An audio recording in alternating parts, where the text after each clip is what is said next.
So, let's get started. Why is there so much change? And I'm going to give you a lot of background information, then we're going to get into the heart of what we're doing. I love this particular slide because this really shows 4 very common things and how long it took to get to 50 million users. The internet, far and away, has created much more change than almost anything else out there that we've experienced. Now, we're going to start on the far left-hand side. The lowest thing there is a radio. Do you realize it took 38 years to get to 50 million people using the radio? Now, look at how fast we accelerate. The computer, this would be the home computer, took about 16 years to get to 50 million users. Now, this represents a TV VCR, but I really couldn't come up with a better graphic than that. Do you realize it took 13 years to get to 50 million users? And now, pretty much, for most people, the VCR is now obsolete. We have the DVR or TiVo. Used to be, before Duck Dynasty was really popular, it was one of my favorite shows. And people would come up to me afterwards and say, "What channel is it on?" And I'd say, I don't know, it just shows up on my DVR, I hit play. I have no idea what channel it's on because I don't need to know that. But do you realize it took 13 years? Realize this. Fascinating thing is it took the internet 4 years to get to 50 million users. It is dramatically changing life as we know it. So how does it affect industries? Now, you'll see this is a continuum from very not so much impact all the way over here to it will restructure the entire industry. You are in the dead center here in the middle, which means healthcare, the electronic commerce or the internet will impact the structure of offerings and how delivered. Let me give you a personal example. I am probably a patient or a consumer of healthcare that many of you would hate, because I love the internet and doing research on the internet. And like, you know everything is true, like that you read on the internet, right? Several years ago, this is probably 8 or 9 years ago, I had minor laparoscopy surgery. It was OB/GYN in nature. It was exploratory. And this is only for the surgery people in the room. This is one of my pet peeves. I still do not understand with laparoscopy surgery why they like blow you up with gas and then they never suck the gas back out. Okay? Now, some of you are going, what? Never mind, ask somebody in surgery. So besides that pet peeve, I come out of the anesthesia, my husband's there, and I immediately can tell that he's really upset. This is never a good sign, exploratory surgery, right? So I have like only one eye open, and I'm looking at him, he's like, it's bad. Okay, every woman in the room, if you wake up from exploratory OB/GYN surgery and your husband's first words are, it's bad, what's your immediate response? Cancer. What? So I immediately say, what? I have cancer? And he's like, no. And I'm like, then do not start out with, it's bad. Because I'm not even cognizant of what's going on. I get my second eye open, and he's very, and I said, then what's wrong? He said, what?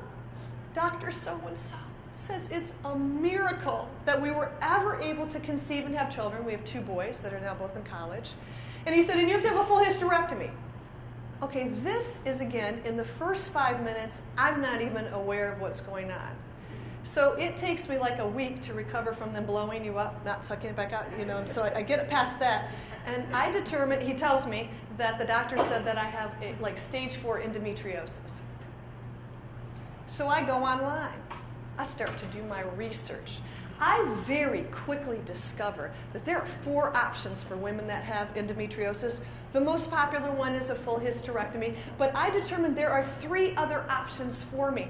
I begin to gather my information and begin to print it out. And I now have 3 file folders full of information so that when I go to my follow-up appointment to my OB/GYN, I'm ready with my research.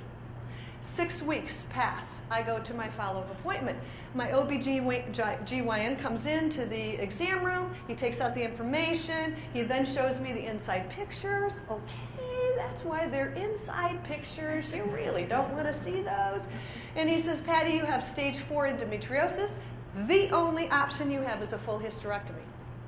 I am locked and loaded with my 3 file folders of information off the internet. And I get my 3 file folders out and I said, Dr. So-and-so, I have done my research. And I know I have these 3 options. So of these 3 options, which one are you going to do for me? Now, he does really not a very effective job in convincing me that any of those 3 options would not work. So I say to him, I want a second opinion. I've never asked for a second opinion before ever in my life. He sends me to his colleague across town. Now, when you're there for a consult, you're not in an exam room, but you are in his office. So I begin to take note of what's in his office that I might be able to use to my advantage in this discussion. So I wait, and the doctor comes in, and I have noticed that there's a beautiful photo of, I'm assuming it must be his wife and 2 young adult daughters, and I thought, that's my in. Proceeds to sit down, opens my notes, takes out the photos, and he says, Patty, I would, or Mrs. Hathaway called me, Mrs. Hathaway, I would concur with Dr. So-and-so. Your only option is a full hysterectomy. And I said, oh no, Dr. So-and-so, I have done my research. And I again pull out my 3 file folders, I put them out, and I say, these are my other 3 options. I said, which of these 3 will you do for me? I will give him a lot of credit. He gave me a full and thorough explanation of why those 3 options wouldn't work. I'm listening to him. He finishes his explanation, and I said, Dr. So-and-so, I could not help but notice the lovely picture of what I'm assuming is your wife and 2 young adult daughters. I said, the question I have for you is, if I were your wife, would you recommend a full hysterectomy for me? He pauses for a moment. He looks at the picture of his wife, then he looks at me, and he said, you know, Patty, he had asked me by that time if he could call me by my first name. He said, you know, Patty, he said, I've been in OBGYN for some 30,000 years. I'm a pretty good judge of women by this point. And he said, you and my lovely wife are just alike. I'm thinking this is good, right? He said, you and my lovely wife are in a very small category of women, like less than 3% of the world's population, that us OBGYN practitioners call super women. I'm so in. I am absolutely a superwoman. I thought this was a great compliment. I had no idea what it meant. So I look at him, I said, all right, so what does that mean? He said, well, you and my lovely wife are superwomen, which means no one, I mean no one, will ever tell you what to do. So you would never be happy if you got a hysterectomy, because you will prove us wrong. You will gut it out every single month with pain, because no one's going to tell you what to do. So if you were my wife, I would absolutely say no. Do not ever get a hysterectomy, because you will not be happy. And he was right. I chose not to get a full hysterectomy. I had a friend within a month or maybe 6 weeks that introduced me to a natural kind of supplement that I could take that took the pain away. I hit menopause. A couple years later, I was good to go. The reason I give that example is that you can read a whole lot on the internet. You can diagnose on the internet. You can figure out all the different therapies on the internet. And I probably would bug you if I were one of your patients, because you don't like it when people tell you what to do. But this is the wild world of the internet. And this is now normal for people. And you're going to have a certain percentage of patients who will do exactly what you tell them to do. And you may hate people like me, but the reality is we care enough to do the research, and you need to learn how to deal with us. It will change how things are done. And I'm going to give you some very specific examples of how this is even happening now. Now, I know this is not your particular county, but this was actually in the Toledo Free Press. And this came from consumerreports.org. And what they did is they looked at all the Lucas County hospitals. I think your county is so small and there aren't that many hospitals. I did look it up, but could not find that. But this was in the newspaper, and it's readily available online. Now, fortunately, Flower is a ProMedica hospital, which is terrific. Now, they're #1 in terms of safety. I look at this and go, who would ever go to the University of Toledo Medical Center? You could die, right? This is available online. And you know, let's say you wanted to find the best doctor in town. Do you realize you could go to healthgrades.com or ratemds.com? And even Angie's List now has health and wellness on there. You can find a plumber and a doctor on Angie's List. Who knew, right? And boy, you want to find the best treatment? You can look up any disease that is almost out there today, and you're going to find everybody talking about it and comparing and saying what drugs they're using, whether it works, what side effects they have, and you can compare. You got Diabetic Connect, you got Patients at Home, CureTogether.com, all sorts of things on the internet. And then Dr. Eric Topol, who's actually with the Cleveland Clinic, by the way, interestingly enough, January last year, just a little bit over a year ago, came out with a book called The Creative Destruction of Medicine. He is now situated in California. He is working with GE to develop smartphone apps that will replace some of the ancillary services. Do you realize that right now, for $100, you can buy a phone app that has electrodes that can do an echocardiogram from your smartphone? It will literally take an echocardiogram with the things. You can text it or email it or send it to your physician, and I'm sure he has or she has a smartphone, and they can read that. Ultrasounds will soon follow. And he talks about the creative destruction of medicine. Now, am I saying this to scare you? No. I'm just saying it is a wild, wild world out there with what started as the internet, and now most people's smartphones are smarter than the original computer we bought years ago. The truth of the matter is, it will continue to change and develop. And I don't know where it's going, and you won't know where it's going, and I don't share this to terrify you. I'm just saying, this is the world we now live in. For those of us who have children, it'll be a far different world than we ever had, right? Yeah, I want you to look at this. Here's the interesting, I want you to look at this patient. Now notice he's pulling his hair out, right? Now, this is the path to health and wellness, but what is he surrounded by? Walls. Now, we could call that cubicle hell. You know what I call that? Silos. Oh, we have silos in every single hospital I've ever done work with. You know how those silos work, right? Like if I'm a nurse and I'm on one floor, I don't even talk to a nurse on the other floor, because you know they don't work nearly as hard as we do. And that other shift, oh, I'm telling you what, they always leave stuff for us to do. And then the lab people, I'm telling you what, those lab people slow things down on purpose so we can't get things done. Transportation, I mean, you name it. We're all in our silo, and of course, our silo is the best silo, right?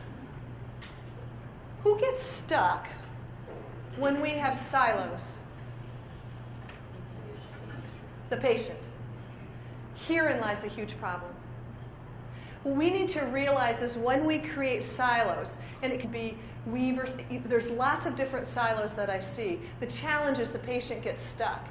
And then add on top of that all the consolidation, which you are now a part of. This is interesting. This is from Robert Wood Johnson Foundation. And what they said is that by the mid-1990s, it's the most recent data I could come up with, hospital merger and acquisition activities was 9 times its level at the start of the decade. By 2003, almost 90% of people living in the nation's, this is a larger metropolitan areas, face highly concentrated markets. The quantitative evidence, that would mean the numbers, does not show that cost effectiveness or care has improved. In fact, it's gotten worse. Now you could look at that and say, then why are we even doing this joinder? Because the reality is, virtually no small hospital can succeed, not being part of a bigger system. It's almost impossible. So the problem is we get stuck in a system that doesn't work as effectively perhaps as you work by yourself. The reality is this is the future of healthcare and there is no turning back. Combine that with healthcare reform, so many payment changes in Medicare and Medicaid. We're talking about new payment incentives. I call that pay for performance. HCAPS, which currently you have, will eventually transform into you get paid based on what your HCAP score are. That means if you don't work effectively together, your HCAP scores go down, you don't make as much money. That's the reality. It's sort of pay for test performance with teachers, and you know how much they're resisting that. The same thing is coming when you're looking at these kinds of things. I love this slide because this usually surprises people. You know, you look at the Norman Rockwell days and say, oh man, that was a good old days, wasn't it? Here's an interesting statistic for you. In 1970, it took 2.5 full-time staff per patient. We're only going to jump 20 years into the 1990s because, again, I've been unable to find more current data, but I believe it's even more significant change than this. If you look at 1970, 2.5 patients or staff per patient, what do you think that jumped to 20 years later? Throw out a number.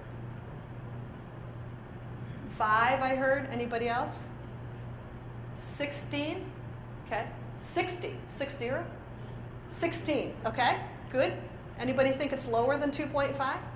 Yes. I always have nurses, by the way, that go, it's got to be like 1. I'm telling you, we are seriously short. Am I with? How many nurses go, oh yeah, yes! Okay, you're going to be shocked by this. You were actually very close in the front row. In the 1990s, it's 15 plus full-time staff per patient. Do you wonder why healthcare is so expensive? That's the reason right there. So you have 15 plus staff that are all working with one patient, and we're all in what? Silo, and we're not talking to each other. What happens to the patient? That's the biggest problem we have. Biggest challenge we have in healthcare now is not the specialties, but the fact that we stay in our silos and we don't talk to each other. Here's what Donald Berwick, who used to run Medicaid and Medicare, said. As medicine tries to cope with advancing complexity of knowledge and treatment, that would be all the different specialties, it's falling short in performing even the simplest of tasks. He says to fix medicine, Berwick maintained we need to do 2 things. We have to measure ourselves, that's HCAPS, value-based purchasing, and we need to be more open about what we're doing. No more secrets is the rule.